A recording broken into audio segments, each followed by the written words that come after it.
pemirsa TVRI Papua Barat, media pemersatu bangsa. Kembali lagi bersama saya Dr. Meggy dalam program Ruang Sehat. Dan dalam segmen kali ini kita membahas jauh lebih banyak tentang penyakit kencing manis. Telah hadir bersama kita di sini ada Dr. Frans Swabia, spesialis penyakit dalam yang berkenan pada kesempatan ini akan mengulas secara tuntas tentang bagaimana penyakit kencing manis. Halo Dr. Frans, apa kabar? Baik. Senang sekali waktunya bisa bersama kami pada kesempatan kali ini dalam acara Ruang Sehat. Baik dok, dokter sehari-harinya bertugas di Rumah Sakit Umum Daerah Manokwari ya dok. Ya. Nah, pada kesempatan kali ini berkenan dokter bisa menjelaskan atau memberikan gambaran bagaimana sebenarnya penyakit kencing manis. Kalau dalam istilah kedokterannya itu lebih dikenal dengan diabetes mellitus. Silakan dokter. Baik, terima kasih Dr. Meggy atas sambutannya. Sebelum saya menjelaskan lebih lanjut, saya akan memperkenalkan apa itu kencing manis. Kalau dalam bahasa medisnya kita sebut diabetes mellitus ya, Dr. Meggy. Diabetes mellitus ini merupakan suatu masalah kesehatan utama dan menjadi ancaman serius bagi kesehatan global pada saat era ini ya.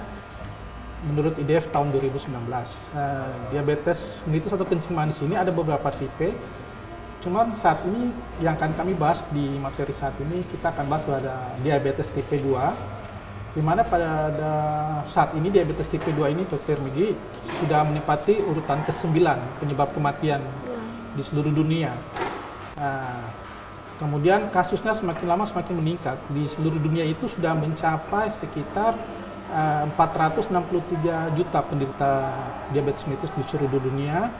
Dan diperkirakan pada tahun 2045 itu menjadi 700 juta penderita. Dan Indonesia merupakan negara urutan ke-7 penyandang DM terbanyak ya. Yang pertama di Cina, yang Indonesia nomor ke-7. Bahkan saat ini sudah mencapai yang urutan ke-5. Kemudian berdasarkan kalau di Papua Barat sendiri, berdasarkan profil kesehatan di Papua Barat itu, data yang ada paling banyak itu sekitar 6.000 penderita ya di seluruh Papua Barat.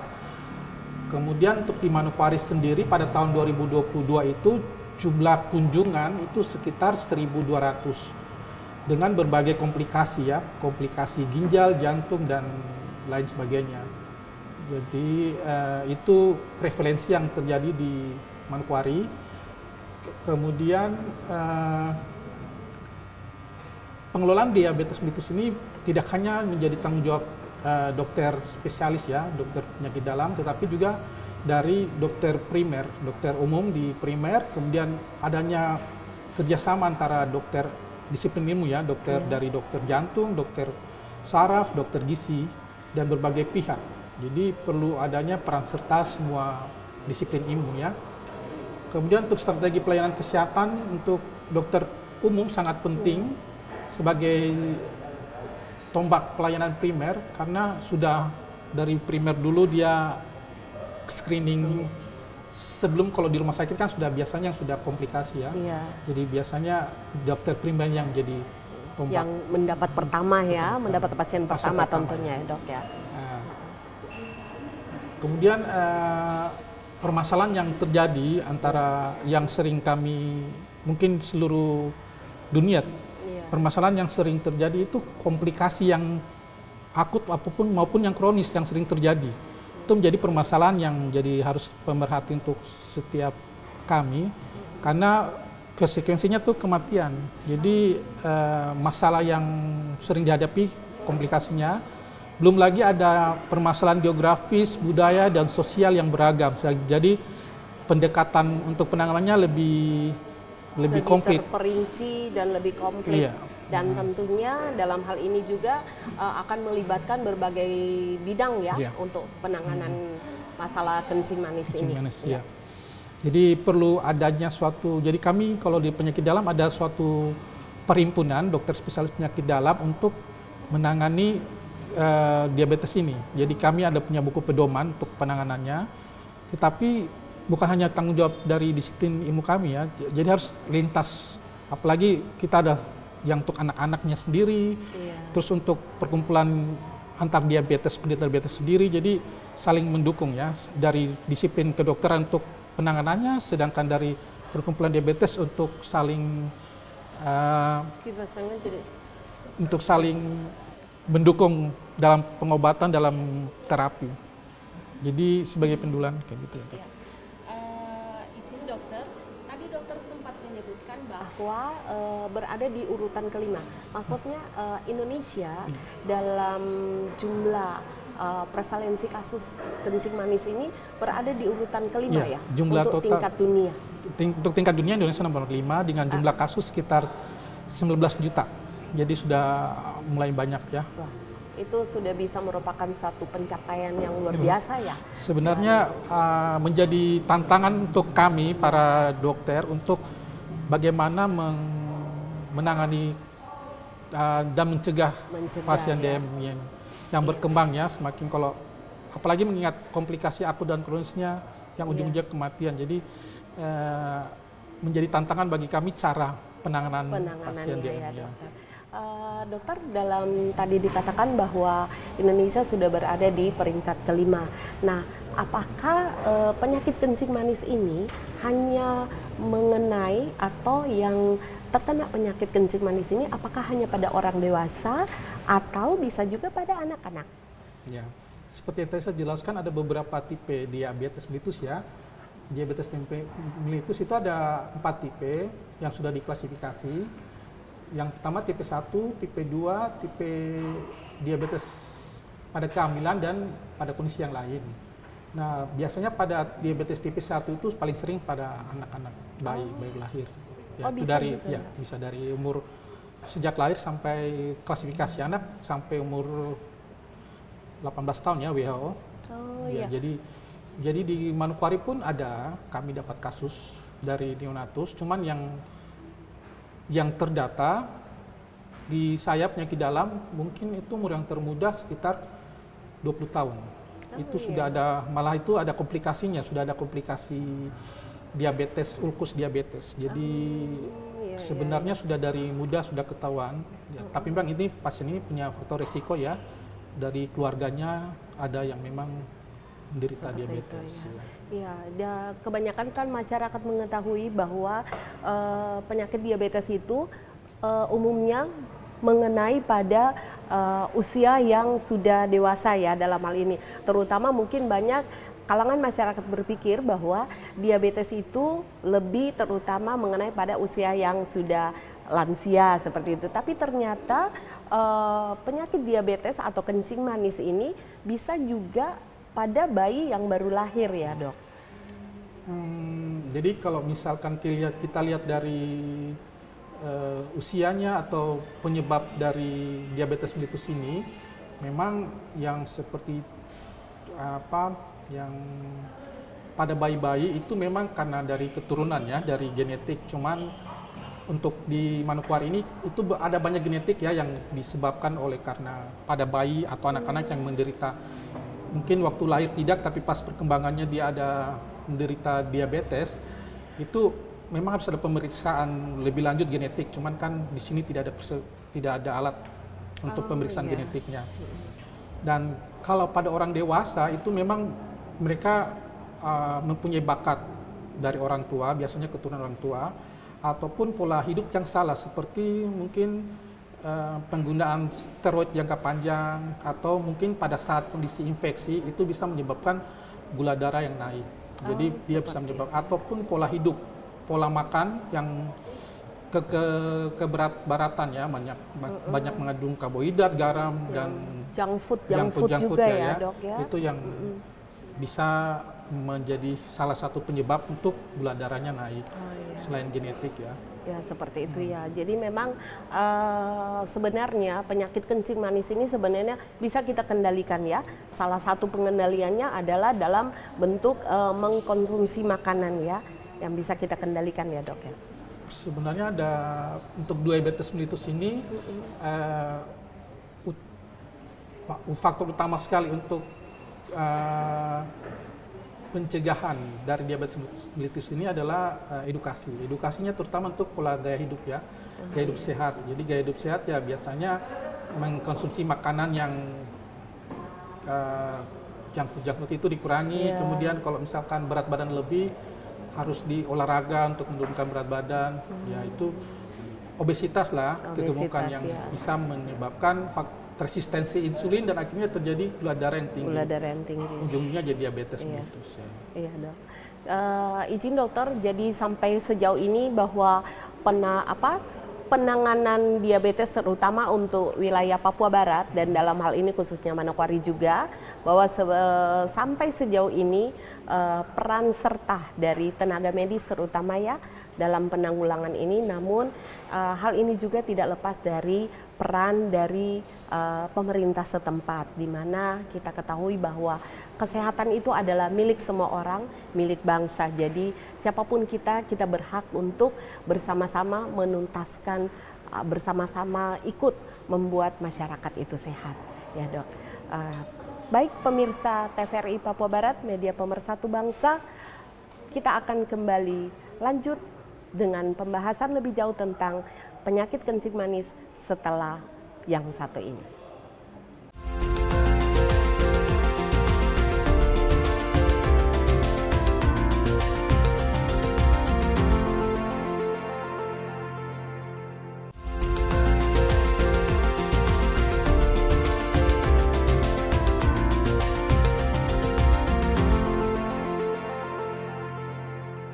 Pemirsa TVRI Papua Barat, media pemersatu bangsa, masih bersama saya di sini Dr. Meggy dalam segmen acara penyakit diabetes mellitus. Dr. Franz, tadi dokter mengatakan bahwa secara keseluruhan ya untuk Papua Barat itu ada kira-kira tadi berapa banyak kasus dok kunjungan? Pada tahun 2019 itu untuk Papua Barat totalnya itu 6.600-an. 6.600-an. Ternyata lumayan banyak dan lumayan tinggi juga pasien yang datang ke rumah sakit umum untuk memeriksakan penyakit kencing manis ini. Nah, dokter, dalam segmen ini mungkin dokter bisa mengupas lebih tuntas dan lebih jelas sebenarnya apa sih ciri-ciri orang yang sudah terkena penyakit kencing manis, mungkin gejala seperti apa yang didapatkan dan bagaimana perilaku orang atau tanda-tandanya jika orang tersebut sudah mengidap penyakit kencing manis. Oke, mungkin saya lebih menjelaskan dulu ya tentang apa itu diabetes mellitus. Oh iya dok. Ya, diabetes mellitus itu merupakan suatu kelompok penyakit metabolik. Kelompok metabolik ini ada hipertensi, ada diabetes, ada hipertensi, ada dislipidemia. Nah, salah satunya itu adalah diabetes mellitus atau dikenal dengan kencing manis. Dia mempunyai karakteristik itu peningkatan gula darah atau kita sebut hiperglikemi. Hiperglikemi ini terjadi karena adanya kelainan sekresi insulin, kerja insulin atau keduanya. Penyebabnya kenapa sampai bisa terjadi ini karena adanya kerusakan pada sel pankreas ya. Kemudian saat ini selain sel pankreas juga dikenal adanya kelainan pada gangguan di otot otot lurik sama di hati, terutama pada pasien-pasien obesitas ya yang sudah diketahui penyebabnya. Tetapi ada juga organ-organ yang turut serta dalam peningkatan gula darah, itu ada 11 organ ya. Organ yang dari jaringan lemak, jaringan pencernaan, di pankreas, ginjal, kemudian di otak sendiri juga ikut berperan dalam peningkatan gula darah ini. Nah,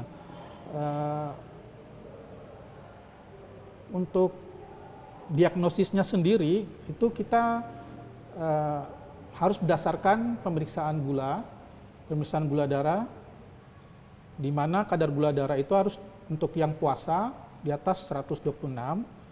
Kalau untuk gula darah acak itu di atas 200 mg per desiliter. Atau pada pemeriksaan HB1C itu di atas 6,5%. Selain pemeriksaan untuk diagnosis ini, kita tambahkan dengan gejala-gejala tadi ya dok. Gejala-gejala itu keluhan klasik diabetes mellitus, keluhan yang selalu dikatakan atau yang selalu menjadi keluhan utama dari pasien diabetes ini adalah sering kencing atau disebut poliuria. Walaupun sudah minum banyak, tetap pasien kencing-kencing. Akhirnya kekurangan cairan, malah minum lagi.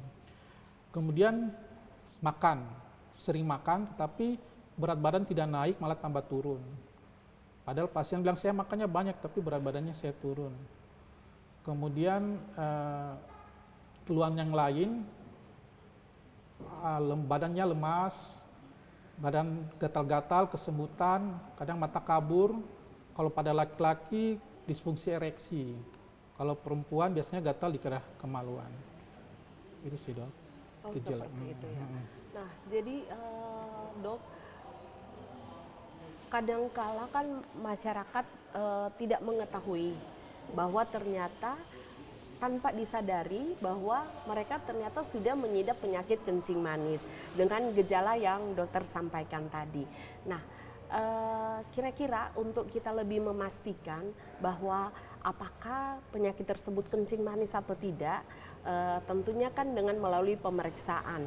Nah, dalam hal ini dokter, kira-kira untuk memastikan bahwa diagnosa yang diberikan itu benar-benar untuk menghasilkan penyakit kencing manis, kira-kira pemeriksaan apa saja sih dok yang bisa dilakukan untuk memastikan bahwa betul tidak saya ini sudah mengidap penyakit kencing manis dok? Baik, pada pasien DM ini kencing manis ya, itu ada beberapa pemeriksaan. Pemeriksaan yang sering dilakukan untuk menentukan dia diabetes mellitus itu pemeriksaan gula. Pemeriksaan gula biasanya diambil dari pembuluh darah besar di vena sini atau bisa dari ujung kapiler ya. Tetapi dari klasifikasi yang dipakai itu biasanya dari darah vena yang besar. Pasiennya harus puasa minimal 8 jam. Kemudian harus puasa ya? Harus puasa 8 jam dulu baru bisa. Ya karena untuk menggambarkan kondisi yang real ya untuk gula darahnya. Kalau misalkan di bawah itu kan kalau makan masih ada metabolismenya masih pengaruh dari makanan. Jadi diambil batasan 8 jam. Kalau misalkan lebih itu juga nanti puasanya berlebihan malah tidak menggambarkan sesuai dari kadar gula darah sebenarnya. Jadi puasa dulu sebelum ambil darah, kemudian setelah diambil darah biasanya kami cari di dokter, kami periksa gula darah sewaktu, gula darah puasa, sama HbA1c. Ya. Untuk tahu dia DM, dari kadarnya, kalau untuk puasa harus di atas 126 mg desiliter, kalau gula darah sewaktu harus di atas 200. Kalau HbA1c-nya harus di atas 6,5%. Cuman masalahnya kan kadang-kadang saya DM atau tidak. Nah, biasanya apalagi pasien ini mempunyai riwayat keluarga yang DM itu merupakan faktor risiko mayor. Biasanya kalau kayak begitu kami sarankan lagi tambahan pemeriksaan lab, yaitu pemeriksaan tes toleransi glukosa oral. Nah, kalau tes toleransi glukosa oral ini biasanya untuk pasien-pasien yang kami sarankan untuk ada riwayat keluarga faktor risiko DM. Biasanya pada umur yang kalau misalkan 30 atau 40-an ya. Nah, itu kalau misalkan dia kadarnya di atas 190-an, itu kita sudah katakan dia tes toleransi glukosanya darah terganggu, itu mengarah ke prediabetes. Oh, seperti itu ya dok. Ya, karena kan kebanyakan masyarakat yang tidak tahu bahwa sebenarnya dia sudah menderita penyakit kencing manis. Tetapi karena mungkin yang dokter katakan tadi, gejala-gejala yang tadi seperti sering kencing ya dok, tapi tidak menyadari, mungkin karena dia berpikir bahwa oh saya lagi banyak minum makanya saya sering kencing. Padahal sebenarnya tanpa disadari itu sudah merupakan salah satu gejala dari penyakit kencing manis tersebut ya dok. Ya, sebenarnya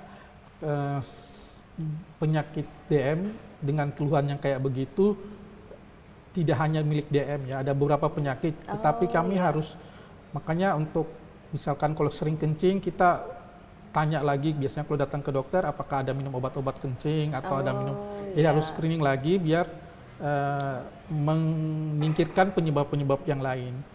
Ya, kalau misalkan untuk DM pasti harus pemeriksaan yang tadi ya, Pemeriksaan gula darah puasa, gula darah sewaktu, HB1C untuk memastikan. Jadi tidak berdasarkan keluhan, tetapi berdasarkan pemeriksaan laboratorium untuk memastikan bahwa dia DM atau tidak.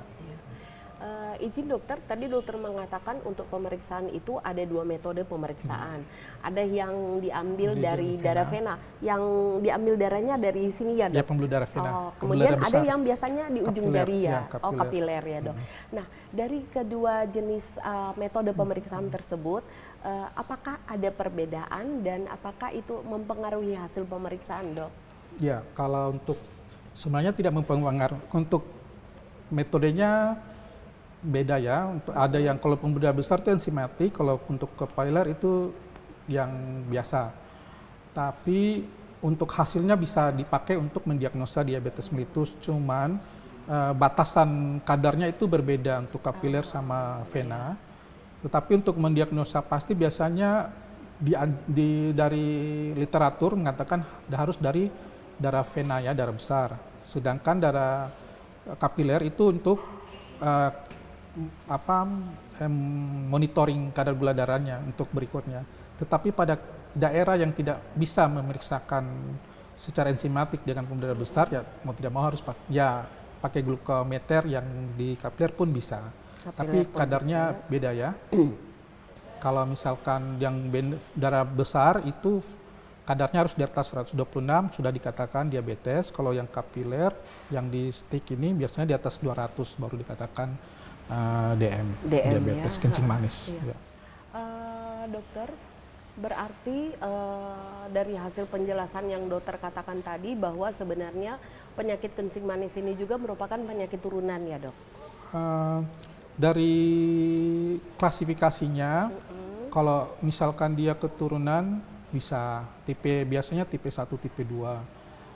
Kalau yang lainnya itu tipe 3 dan tipe pada diabetes pada kehamilan atau pada kondisi tertentu itu biasanya tidak berhubungan dengan keturunan. Jadi diabetes mellitus bisa dari keturunan, genetik atau bisa juga tidak ya dari pola hidup kebiasaan. Dari pola hidup dalam hal ini tentunya yang tadi dokter katakan ya, kebiasaan makan kita ya sangat mempengaruhi. Ya, jadi kalau misalkan makan makanan itu akhirnya kan gemuk kan. Kalau gemuk akhirnya di tubuh itu terjadi resistensi insulin karena mengeluarkan hormon-hormon yang anti insulin, jadi akhirnya insulinnya kerjanya tidak bagus, jadilah gula darah yang tinggi. Makanya terjadinya diabetes tapi tipe yang lain. Nah, masalahnya untuk mengetahui tipe 1, tipe 2 atau tipe yang lain kita harus pemeriksaan genetik. Cuman kan di sini kami nggak ada. Jadi biasanya kami pemeriksaan darah saja. Dan biasanya kalau genetik ada beberapa yang terapinya tidak seperti biasanya, sesuai genetiknya. Cuman ya kalau di sini tidak ada ya terpaksa kita berdasarkan kadar gula saja, pemeriksaan gula dari enzimatik atau dari kapiler atau vena. Seperti itu. Baik dokter, untuk sejauh ini apakah penyakit kencing manis ini itu bisa disembuhkan atau tidak dok? Karena sering dalam masyarakat mengatakan bahwa kencing manis itu tidak bisa disembuhkan. Nah, dari sisi pandang dunia kedokteran, bagaimana penanganan untuk penyakit kencing manis ini? Apakah penyakit kencing manis ini bisa disembuhkan atau tidak? Sebenarnya untuk penyakit kencing manis atau diabetes mellitus ini sebenarnya untuk kata yang tepat itu bukan sembuh tapi mengontrol, terkontrol. Jadi karena kan gula darah dalam tubuh meningkat karena ada asupan glukosa dalam jumlah tertentu sehingga gulanya naik. Dan untuk mengontrol itu biasanya kami dari kesehatan biasanya menganjurkan untuk asupannya tuh diatur supaya gulanya tidak terlalu tinggi, kemudian bisa dikontrol dengan obat-obatan. Soalnya kalau misalkan gula yang biasanya gula kan dari makanannya, gulanya kita sudah atur dosis obat. Nah kalau dia tidak mengontrol asupannya, obat yang kita sudah dosisnya diatur malah tidak mencakupi jumlah karbohidrat yang dikonsumsi. Akhirnya gulanya naik dan terjadi fluktuatif. Kalau fluktuatif gula darah itu malah efeknya banyak, bisa efek kemana-mana, jantung, mata, segala macam. Malah itu lebih berbahaya. Makanya itu gula sebenarnya tidak bisa disembuhkan, tapi bisa dikontrol. Kontrolnya dengan cara menjaga mulut, mengontrol makanan yang masuk. Kemudian kalau memang dengan mengontrol makanan tidak bisa, biasanya kami kasih obat. Obatnya obat minum. Kalau memang obat minum tidak satu macam ya, obat minum satu macam. Nah kalau satu macam itu tidak berhasil, kami tambah 2 macam. Kalau 2 macam tidak berhasil, bisa 3 macam obat oral atau obat suntik, insulin. Nah itu cara mengontrol gula darah yang tidak terkontrol. Memang untuk pasien diabetes ini untuk sembuh tidak, tetapi untuk bisa mengontrol supaya hidup sehat, kita caranya mengontrol ya. Iya. Gitu. Iya, izin dokter, jadi berarti dengan kata lain bahwa orang jika sudah terkena penyakit kencing manis atau diabetes ini, maka otomatis itu akan menjalani pengobatan ya seumur hidupnya. Ya sebenarnya kalau dia bisa mengontrol makannya, dia bisa tanpa obat. Oh bisa Ya juga ya? bisa. Yang penting kalau dia mengontrol jumlah makan, kan gula itu naik karena jumlah porsi makan yang berlebihan. Tetapi kalau misalkan dia tidak bisa mengontrol makan, obat intervensi, obat-obatannya bisa dari obat minum oral atau obat suntik. Obatnya bisa 2 macam, 3 macam, dan kombinasi dengan obat suntik. Dosisnya pun bisa bervariasi, dosisnya bisa ditambah, bisa diturunkan tergantung gula darahnya. Nah, ini tergantung dari makanannya. Kalau dia mengontrol makanannya, malah tidak bisa, malah dia untuk minum obat pun tidak perlu. Tapi kalau susah mengontrol makan, ya mau tidak mau harus ada intervensi obat-obatan. Kayak gitu. Oh jadi seperti itu ya dok. Jadi sebenarnya intinya bahwa penyakit kencing manis ini bisa kita kendalikan, bisa kita atur ya. Bisa. Tentunya dari tadi yang dokter katakan asupan makanan ya, kemudian dengan beraktivitas olahraga ya, itu juga bisa ya dok untuk. Kalau untuk olahraga biasanya kami sarankan untuk yang kondisi yang sehat ya, yang tidak ada komplikasi ke jantung, ke ginjal ya, yang sehat-sehat. Kalaupun yang dia mau olahraga pun kita sarankan yang aerobik, yang ada pacu jantung, yang memang kondisinya yang sehat ya, bukan yang ada komplikasinya. Nah itu kami sarankan untuk seminggu bisa 30-60 menit, seminggu 3 kali. Itu target penurunan berat badannya 0,1 sampai 1 kg berat badan dalam 6 bulan. Nah, kenapa kami sarankan untuk olahraga pada pasien DM? Itu dasarnya ada resistensi insulin, karena pasien-pasien yang obesitas ya resistensi insulin, jadi kami sarankan untuk olahraga.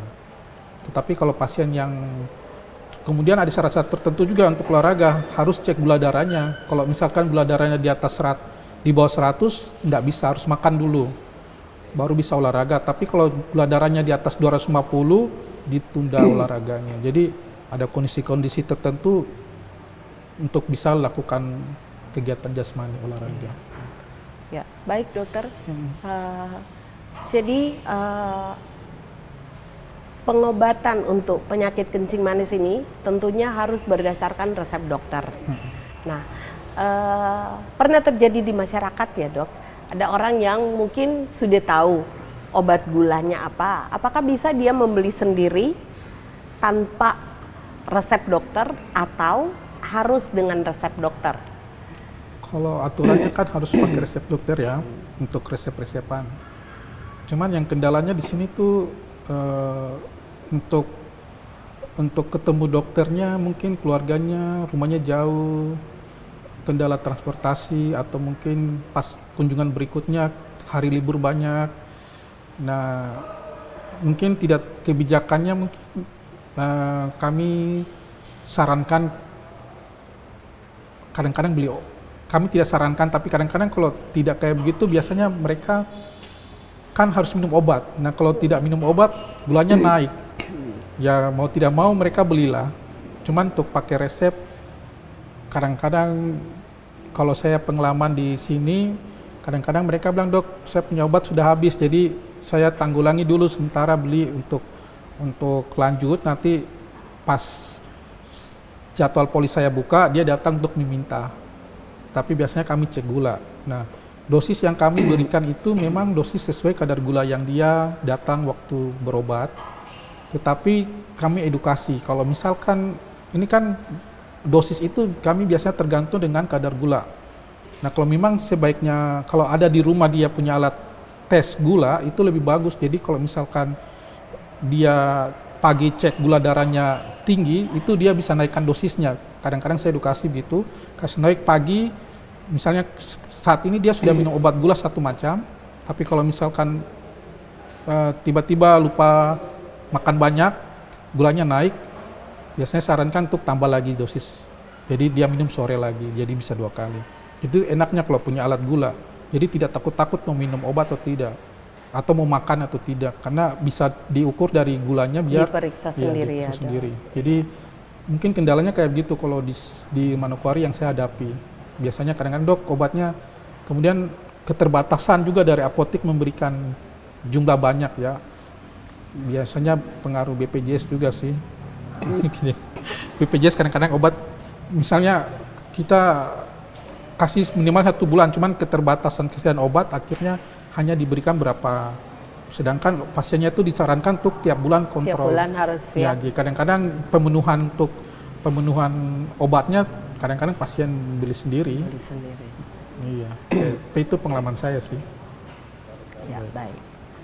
Baik, pemirsa TVRI Papua Barat, media pemersatu bangsa, tetap bersama kami di sini dalam acara Ruang Sehat.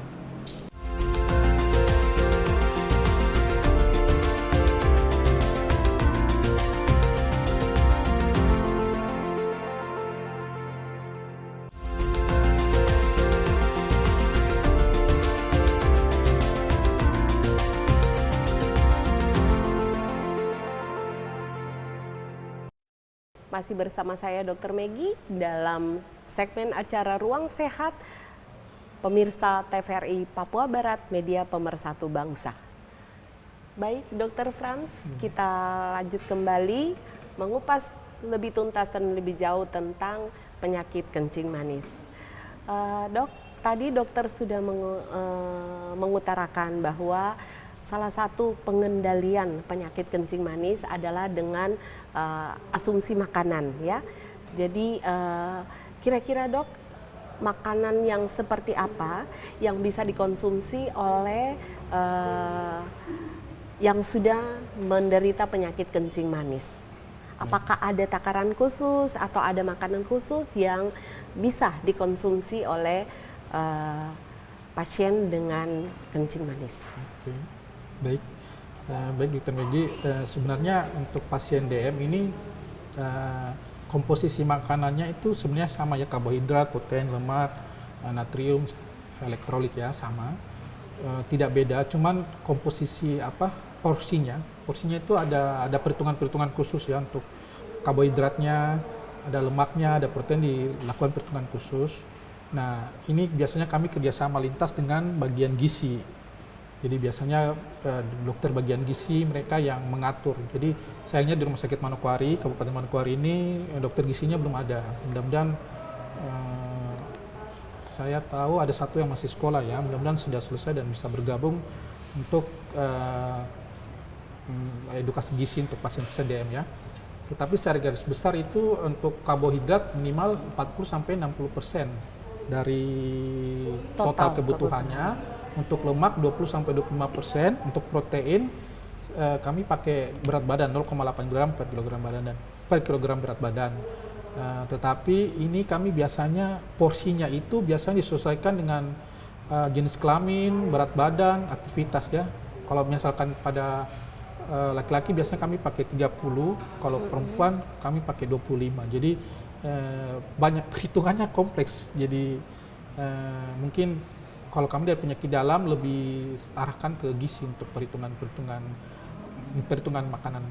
Jadi kalau misalkan sebenarnya kalau di rumah sakit kami kayak gitu ya, kalau jadi saya biasa sarankan untuk pasien DM, kalau pulang ke rumah mereka siapkan timbangan supaya kalau misalkan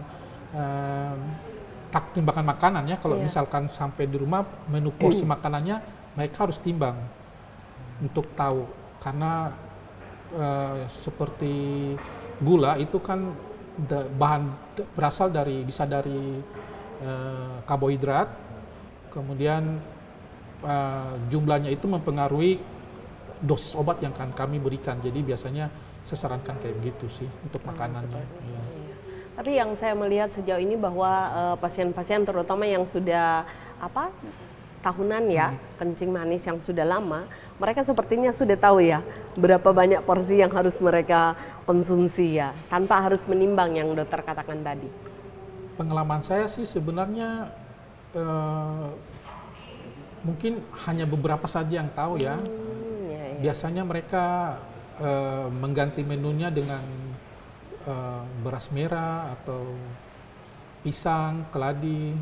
Cuman porsinya itu mereka tidak bisa tentukan berapa banyak. Jadi hampir sebagian besar pengalaman saya sih mereka anggap biasa-biasa saja. Jadi kami dari bagian internal harus banyak edukasinya. Cuman kalau untuk yang susahnya di sini tingkat pendidikannya kami masyarakat agak susah untuk kami lakukan edukasi. Kalau ada yang tertentu yang bisa, ada yang kurang. Jadi mungkin banyak tantangan ya untuk mengedukasi tentang pasien tentang asupan gizinya. Ya, itu yang saya alami selama di sini Rumah Sakit Manokwari. Apalagi dokter kalau sudah berbicara makanan ya, sudah tersaji makanan enak di depan kita, pasti hasrat untuk menikmatinya pasti lebih besar ya. Dan dia lebih berpikir pada mungkin bagaimana enaknya makanan, melupakan sejenak bahwa dia itu penderita penyakit kencing manis ya dokter ya. Sebenarnya kalau ya ilmu kedokteran itu sains dan art ya, jadi kalau misalkan sainsnya ada, artnya ada, cuman kalau secara teori gampang ya, untuk melaksanakannya agak susah ya, memang agak susah karena kebiasaan yang sudah betul, dari kecil untuk merubah kebiasaan itu memang sangat susah. Sangat susah, iya. Nah, jadi yang dokter sampaikan tadi bahwa sebenarnya semua makanan itu bisa dikonsumsi oleh pasien-pasien yang menderita kencing manis, tetapi semuanya itu ada takarannya. Jadi semua bisa dikonsumsi, tetapi semua itu ada takarannya. Jadi tidak harus bahwa orang dengan kencing manis tidak boleh makan makanan ini, makanan itu, tetapi semua bisa, tapi kita harus tahu takarannya yang sesuai untuk kita ya. Ya. Jadi memang karena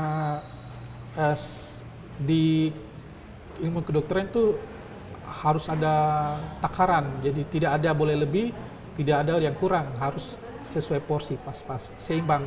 Keseimbangan itu perlu. Iya. Iya, begitu dok. Iya, dok, tentunya selain makanan, aktivitas ya, olahraga yang menunjang tadi dokter katakan, tentunya ada penanganan baik dari sisi medis terutama ya untuk pengobatan penyakit kencing manis di sini. Kalau tadi awalnya dokter sudah mengutarakan bahwa pengobatannya itu dengan meminum obat dengan oral ya. Tetapi kira-kira dok untuk kesehariannya saya sempat ada beberapa kali melihat ya bahwa orang dengan penyakit kencing manis kadang mengobatinya dengan suntik ya dok. Nah itu kira-kira seperti apa ya dok? Pengobatan dengan meminum obat dan dengan suntikan. Apakah ada bedanya, manfaatnya kah dok? Baik, dalam penata laksanaan diabetes atau kencing manis ini, biasanya yang utama itu dengan diet, mengontrol makan. Nah kalau dengan diet tidak berhasil, biasanya dikasih obat minum 1-2 macam. Tapi kalau kontrolnya tidak berhasil, maka harus pakai insulin.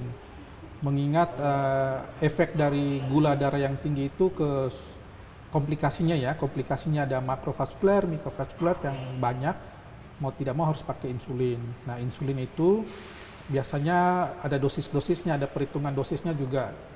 Dosisnya, terus bagaimana cara penyuntikannya, kemudian efek sampingnya juga harus dijelaskan. Jadi pada pasien yang kontrol glikemiknya tidak bagus, biasanya kami saran pakai insulin. Atau pada pasien-pasien opname yang dalam masa infeksi atau dalam proses akut itu biasanya kami pakai insulin untuk menurunkan segera karena efek dari gula yang tinggi itu tidak bagus. Jadi kami biasanya pakai insulin itu pada kondisi kayak begitu dengan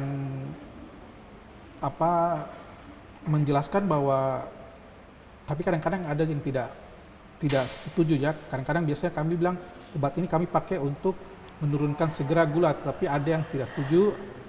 Tapi kalaupun setelah kami jelaskan lebih bagus lagi, dia setuju. Itu di keadaan di rumah sakit, masih dirawat inap. Tetapi kalau di rumah, kadang-kadang itu ada yang pasien mengalami hipoglikemi karena efek dari insulin. Kadang-kadang kayak begitu, sehingga pasien jadi trauma untuk memakai insulin karena efek dari hipoglikeminya, keringat dingin, jadi gemetaran, tidak sadar. Nah, itu menjadi trauma sehingga mereka kadang-kadang tidak mau suntik insulin. Tetapi itu perlu edukasi lebih lanjut ya. Oh ya, izin dokter, hipoglikemi itu maksudnya kadar gula turun ya, Dok? Biasanya pada orang gula itu ada yang berapa level ya, level 1, level 2, level 3. Kalau misalkan level 1 itu di bawah 70, level 2 itu 50 sampai 60, level 3 di bawah 50. Nah, itu penanganannya beda-beda masing-masing penanganan. Padahal normalnya, Dok? Normalnya itu harus di atas 100. Di atas 100, tapi ini hipoglikemi itu artinya dia di bawah dari 100 ya, bisa 70, 80, seperti itu ya, Dok. Jadi untuk penggunaan insulin pun harus edukasi baik-baik ya. Apalagi di rumah. Kalau di rumah sakit kan kita bisa pemantauan ya. Tiap pagi siang malam kita biasanya sarankan untuk cek gula darah sebelum suntik, sebelum makan. Tapi kalau di rumah kan risikonya lebih tinggi karena tidak ada pemantauan untuk gula, apalagi tidak punya alat stick untuk cek gula. Kemudian kalau misalkan dia orang yang lansia atau pendampingnya harus pakai pendamping pun, kalau tidak ada di saat itu risikonya lebih tinggi. Makanya untuk penggunaan insulin di rumah masih perlu pertimbangan lebih banyak ya untuk kayak gitu, karena mengingat risiko hipoglikemi. Masih lebih aman dan bisa terkontrol kalau dengan pengobatan oral ya, Dok? Ya, sebenarnya kalau misalkan ada yang bertanggung jawab untuk suntik insulin, pengawasan itu mengingat gula darah yang tinggi, kontrol glikemik yang tidak bagus. Tapi kalaupun tidak ada yang kayak begitu, biasanya mau tidak mau kami kasih obat sampai 3. Kalau saya sih biasanya kalau kontrol gula darahnya tidak bagus, saya bisa kasih 3 kombinasi obat. Oh, 3 kombinasi. Dan dikontrol mungkin karena obat biasanya kami 3-5 hari, cuman kan terlalu mepet. Jadi biasanya saya bikin 1 atau 2 minggu. Nanti jadi bolak-balik ke rumah sakit terus ya, Dok. Kan, BPJS kan tidak kayak gitu, jadi akhirnya ya sudahlah. Dokter izin, tadi yang dokter sampaikan bahwa untuk pengobatan kencing manis ini bisa lewat minum oral ataupun lewat injeksi ya, suntikan. Nah, apakah penderita yang sudah dengan terapi suntik, apakah dia memang hanya suntik saja, tidak obat oral, atau dua-duanya bisa berjalan? Ini kan kalau kontrolnya tidak bagus, dua-dua bisa berjalan. Tapi kalau kontrolnya sudah bagus, bisa dosisnya diturunkan, lama-lama di stop, ganti ke oral. Jadi kalau diabetes mellitus itu intinya kontrol gula. Kalau kontrolnya bagus, obatnya bisa tidak sama sekali, minum cuma kontrol makan. Tapi kalau tidak bagus, ya mau tidak mau bisa minum oral, bisa dua-duanya suntik, atau kombinasi suntik dengan oral. Atau oral kombinasi 3. Jadi bisa oral 3 macam, misalnya tidak bagus, 1, 2, 3 macam kalau tidak bagus, atau 2 macam obat oral dikasih obat suntik, atau dua-dua obat suntik, yang pagi siang malam untuk prandialnya, malamnya untuk basalnya, puasanya, kalau prandial pas makannya. Yang kerja pendek sama kerja panjang. Jadi Tergantung seninya dari tuh kayak gitu ya. sisi yang masuk juga ya Seninya, dok ya. seninya. Harus Iya. kontrol gula memang harus ketat. Kalau pakai insulin, obat yang suntik itu kontrol gulanya lebih ketat daripada Lebih ketat. yang minum oral. Iya. Iya. Jadi kalau memang masih bisa kita kontrol dengan Makan. bagus dan mungkin belum terlalu tinggi ya tingkat gula darahnya, maka itu mungkin disarankan dengan oral saja. Iya. Tetapi kalau sudah agak susah mengontrolnya, maka bisa ditambahkan dengan suntikan. Tetapi kalau memang sudah lebih parah lagi dari itu, memang sudah mungkin tidak bisa dengan oral, jadi langsung suntikan ya. Suntik ya, Iya. dua macam ya. Dua macam ya. macam suntik ya, yang Suntik, tetap suntik saja, tetapi dua macam suntikannya ada untuk yang pagi dan malam ya. Untuk kalau kan itu ada beberapa jenis, ada yang kombinasi, ada yang basal saja, ada yang perandial saja, yang kerja pendek, kerja panjang. Biasanya kalau kerja pendek kita kombinasi dengan kerja panjang. Kerja pendeknya itu biasanya pada saat makan pagi, makan siang, makan malam. Kalau yang kerja panjang biasanya kami kasih pas puasa untuk puasanya, gula puasanya. Jadi seninya kayak begitu. Iya, tapi tetap intinya kesemuanya itu pengobatannya baik oral maupun secara suntikan itu fungsinya hanya untuk menekan supaya gula darahnya itu tidak tinggi ya. Ya, Iya, seperti itu ya dok. Nah, pemirsa TVRI Papua Barat, media pemersatu bangsa, kita sudah mengupas jauh tentang penyakit kencing manis yang ternyata sangat banyak di masyarakat dan bahkan untuk tingkat dunia Indonesia berada pada posisi kelima ya dok kelima. untuk tingkat dunia. Nah ini merupakan hal yang harus menjadi tanggung jawab kita semua untuk supaya kita bisa membuat hidup kita, diri kita sehat. Ada banyak hal yang sudah kita bahas tadi bahwa pengaruh makanan juga di dalam tubuh itu sangat berperan penting untuk kesehatan kita. Baik pemirsa TVRI Papua Barat, media pemersatu bangsa. Mari kita jelajahi lebih jauh. Apakah penyakit kencing manis yang diderita oleh masyarakat itu banyak yang mengatakan itu mitos atau itu fakta. Dr. Franz, bahwa saya banyak kali mendengar di kalangan masyarakat bahwa sebenarnya penyakit kencing manis ini merupakan penyakit menular. Itu mitos atau fakta Kak Dok? mitos. Oh itu mitos ya Dok? Ya, karena dari definisi menular sendiri biasanya penyakit-penyakit menular yang ditularkan bisa melalui udara, bisa dari darah atau dari nyamuk atau ada vektornya ya. Kalau sedangkan DM ini tidak. DM itu ada dari keturunan atau dari pola makan yang tidak bagus ya, tidak sehat. Jadi mitos. Ternyata penyakit kencing manis yang ada sebagian orang mengatakan bahwa itu penyakit yang menular, ternyata itu mitos ya. Jadi penyakit kencing manis itu bukan penyakit menular, tetapi penyakit kencing manis itu bisa merupakan penyakit keturunan. Ya, jadi keturunan bisa, tetapi bukan penyakit menular. Nah, dokter, ada juga yang mengatakan bahwa karena kadar gula tinggi, jadi mengurangi asupan makanan sehingga orang mulai mengurangi mengkonsumsi makan nasi yang berlebihan dan mereka menggantinya dengan mengkonsumsi beras merah. Fakta atau mitos? Sebenarnya mitos ya. Soalnya beras merah itu bukan untuk menyembuhkan, tetapi beras merah itu hanya sebagai pangan, makan, diet, untuk dietnya. Jadi kalau misalkan walaupun dikatakan beras merah itu bisa menurunkan atau menyembuhkan gula darah, tapi itu sebenarnya mitos karena beras merah itu sendiri mengandung karbohidrat. Nah, gula darah yang tinggi itu berasal dari karbohidrat. Jadi kalau misalkan makan beras merah pun dalam porsi yang banyak pun tetap akan membuat gula darah dalam tubuh meningkat. Iya. Ya, jadi tergantung porsi. Mitos sih sebenarnya. Ternyata mitos. Jadi sebenarnya makan beras merah yang banyak dengan makan nasi putih yang sedikit itu sebenarnya sama saja. Iya. Tetap ada Gulanya. kadar gulanya tetap ada. Jadi ternyata pemirsa sekalian, konsumsi beras merah menghilangkan kencing manis itu adalah mitos. Bagaimana dokter dengan ada pepatah mengatakan yang manis bukanlah gula, ya. Nah, bagaimana dengan orang yang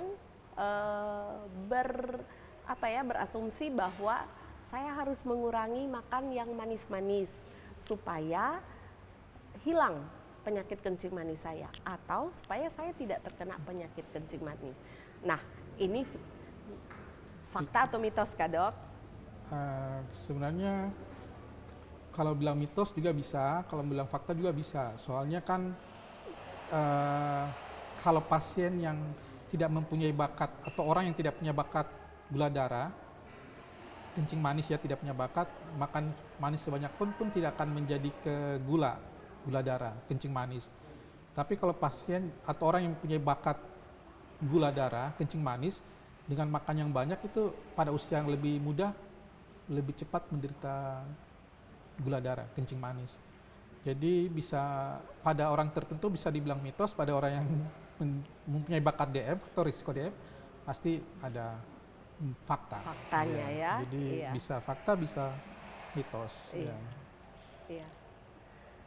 Baik pemirsa, setelah jauh sudah kita berbincang tentang penyakit kencing manis, maka bisa disimpulkan bahwa penyakit kencing manis itu bukan penyakit menular, tetapi bisa merupakan suatu penyakit turunan.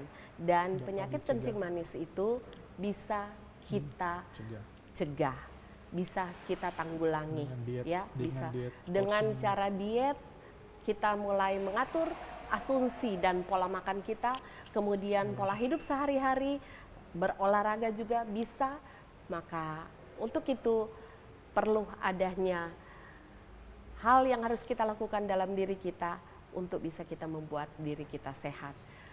Terima kasih waktunya Dr. Frans Wabia, spesialis penyakit dalam yang sudah berkenan menemani kami di sini dan memberikan sejauh pemahaman dan pengertian tentang penyakit kencing manis yang bisa kita kendalikan dan sudah banyak di masyarakat.